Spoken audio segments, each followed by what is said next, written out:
வணக்கம். இது இன்பா டாக்ஸ். இன்றைக்கி பார்த்திங்கன்னா, நம்ம உலகத்தில் சில நேரங்களில் ஏதோ ஒன்றை நினைப்போம், ஆனால் நடக்கிறது வேறொன்றாக இருக்கும். அப்படித்தான் பாகிஸ்தானை மையப்படுத்தி நாம் நினைக்காத சில காரியங்கள் இன்று அரங்கேறி கொண்டு இருக்கிறது.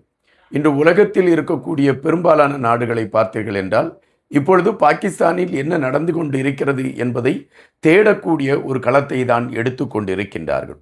இந்தியா பின்னோக்கி சென்று விட்டதா சில விடயங்களில் என்ற கேள்வியும் இப்பொழுது பாகிஸ்தான் முதன்மை பெறக்கூடிய ஒரு களத்தை வைத்து நம்மால் அந்த கேள்வி மனதிற்குள் எழும்புகின்றன.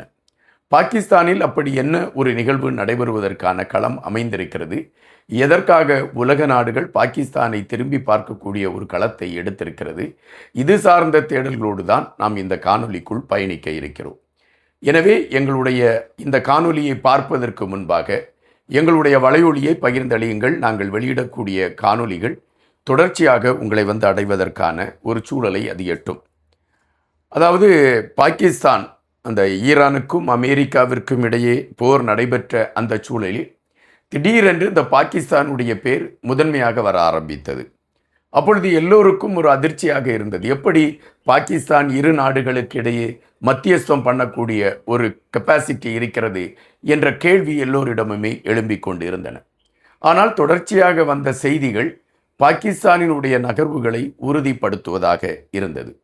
அமெரிக்காவில் இருக்கக்கூடிய உயர் அதிகாரிகளை பாகிஸ்தானின் இராணுவ தளபதியும் பாகிஸ்தானின் அதிபரும், அதாவது பிரதமரும் போய் சந்தித்திருக்கக்கூடிய களங்களும், அதன் பின்பு அதுபோல ஈரானை சார்ந்தவர்களை சந்தித்திருக்கக்கூடிய களங்களும் அப்பொழுது பரபரப்பாக பேசப்பட்டது. பாகிஸ்தான் சொல்லி அமெரிக்கா கேட்டு விடுமா என்கின்ற ஒரு இளக்காரமான பதிலும் அப்பொழுது எடுத்து வைக்கப்பட்டதுண்டு. ஆனால் தற்பொழுது இஸ்லாமாபாத்தில் பாகிஸ்தானுடைய தலைமையில் நடைபெறக்கூடிய அந்த கூட்டத்தில் ஈரான் நாட்டை சார்ந்த உயர் அதிகாரிகளும் அமெரிக்காவை சார்ந்த உயர் அதிகாரிகள் அமர்ந்து சமரச பேச்சுவார்த்தை நடத்துவதற்கான ஒரு களத்தை எடுத்திருக்கிறார்கள் என்கின்ற செய்திகள் வருகின்றன, அது உறுதிப்படுத்தப்படுகின்றன. இஸ்லாமாபாத் இப்பொழுது ஒரு உற்று நோக்கக்கூடிய ஒரு பகுதியாக மாறிவிட்டது. உலகத்தில் மிகவும் சிக்கலான ஒரு விடயத்தை பேசுவதற்கான ஒரு களத்தை பாகிஸ்தான் எடுத்திருக்கிறது என்கின்ற பொழுது பாகிஸ்தான் தன்னுடைய பாதுகாப்பை வலுப்படுத்த வேண்டிய ஒரு கட்டாயம் இருக்கிறது. எனவே பாகிஸ்தான் இப்பொழுது என்ன செய்திருக்கிறது? இஸ்லாமாபாத் பகுதியில் ஒட்டுமொத்தமான பாதுகாப்பை பலப்படுத்தி இருக்கிறது.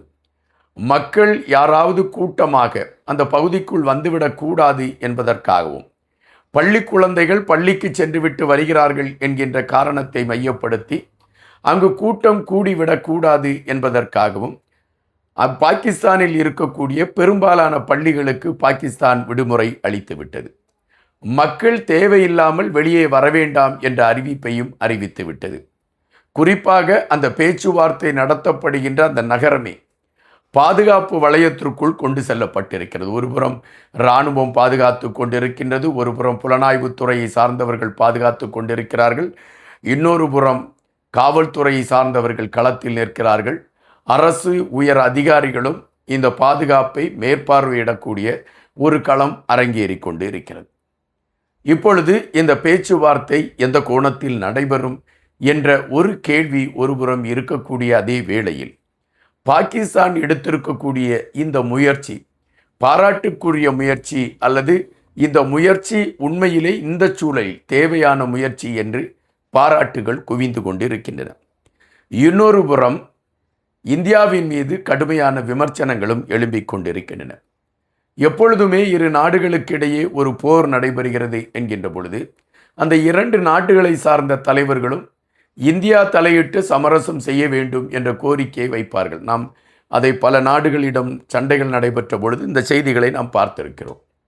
ஆனால் இந்த முறை ஒட்டுமொத்தமாக அமெரிக்காவும் ஈரானும் பாகிஸ்தான் தலைமையில் பேச்சுவார்த்தை நடத்துவதற்கான ஒரு களத்தை எடுத்திருக்கிறது என்றால் இந்தியா தன்னுடைய கைப்பிடியை தவற விட்டிருக்கிறதா என்கின்ற கேள்விதான் எழும்பிக் கொண்டு இருக்கின்றன.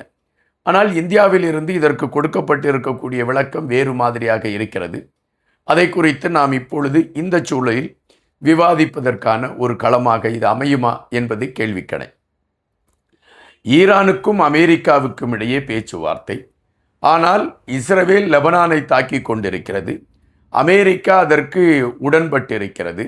இந்த சூழலில் ஹர்மோஸ் நீரணையை திறந்து விடுவோம் என்று அறிவித்த ஈரான் இந்த தாக்குதலை, அதாவது லெபனான் மீது நடத்தக்கூடிய தாக்குதலை நிறுத்த கோரி ஈரான் தற்பொழுது அந்த ஹர்மோஸ் நீரணையை அது பழையபடி முடக்கி வைத்திருக்கிறது என்ற செய்திகள் இருக்கின்றன. இந்த சூழலில்தான் இந்த பேச்சுவார்த்தையில் நிபந்தனைகள் வைக்கப்படுகின்றன. அமெரிக்காவிலிருந்து 18 நிபந்தனைகள், ஈரானிலிருந்து 10 நிபந்தனைகள். இந்த 18-10 நிபந்தனைகளையும் இரு நாடுகளும் ஏற்றுக்கொண்டு சமரசத்திற்கான ஒரு களத்தை எடுப்பதற்கான ஒரு சூழல் அமைய வேண்டும் என்பதுதான் பெரும்பாலான நாடுகள் எடுத்திருக்கக்கூடிய ஒரு களமாக இருக்கிறது. அமெரிக்காவை பொறுத்தமட்டில் மிக தெளிவாக இருக்கிறார்கள். அணு ஆயுதங்கள் தயாரிக்க மாட்டோம் என்கின்றதை மையப்படுத்திய அந்த ஒப்பந்தத்தில் ஈரான் கையெழுத்திட வேண்டும் என்பது அமெரிக்காவின் நிர்பந்தம். ஈரானை பொறுத்தமட்டில் எங்களுக்கான போர் இழப்பீடுகள், ஹர்மோஸ் நீரணையில் நாங்கள் கட்டணம் வசூலிப்பதற்கான களங்கள், எங்கள் மீது திட்டமிட்டு போர் தொடுத்தவர்கள் நீங்கள். எனவே போரை நிறுத்த வேண்டிய களத்தையும் போர் சார்ந்த விடயங்களை நிறுத்த வேண்டிய களத்தையும் எடுக்க வேண்டியவர்கள் நீங்கள்தான் அதை செய்ய வேண்டும் என்ற கோரிக்கை எடுத்து வைத்திருக்கிறது. இதில் பாகிஸ்தான் ஒரு உறுதியை கொடுத்திருக்கிறது. கண்டிப்பாக இந்த பேச்சுவார்த்தை சுமூகமாக முடியும், மக்களுக்கு ஒரு நிம்மதியான ஒரு களத்தை நாங்கள் தெரிவிப்போம் என்று அறிவித்திருக்கிறது. ஆனால் லெபனான் மீது தாக்குதல் நடைபெற்ற உடனேயே இந்த பேச்சுவார்த்தை சிறப்பாக நடைபெறுமா என்ற கேள்வி எழும்பிவிட்டது. காரணம், லெபனான் மீது தாக்குதல் நடத்தப்படுகிறது என்பது ஈரானை கோபமடைய செய்திருக்கிறது என்ற செய்திகள் தான் ஊடகங்கள் வாயிலாக நாம் அறிய முடிந்தது. எனவே ஈரான் இந்த போரை நிறுத்தாத பட்சத்தில் நாங்கள் பேச்சுவார்த்தை எப்படி கலந்து கொள்வது என்ற கேள்விகளை எழுப்பியிருந்தது என்ற செய்திகள் எடுத்து வைக்கப்படுகிறது. ஆனால் பாகிஸ்தான் இரு பக்கமும் பேசி இருவரையும் ஒரு பேச்சுவார்த்தைக்கான களத்திற்குள் நகர்த்தி இருக்கிறது என்பது பாகிஸ்தானை சற்று திறம்பட பார்க்க வைத்திருக்கிறது என்பதுதான் நிஜம்.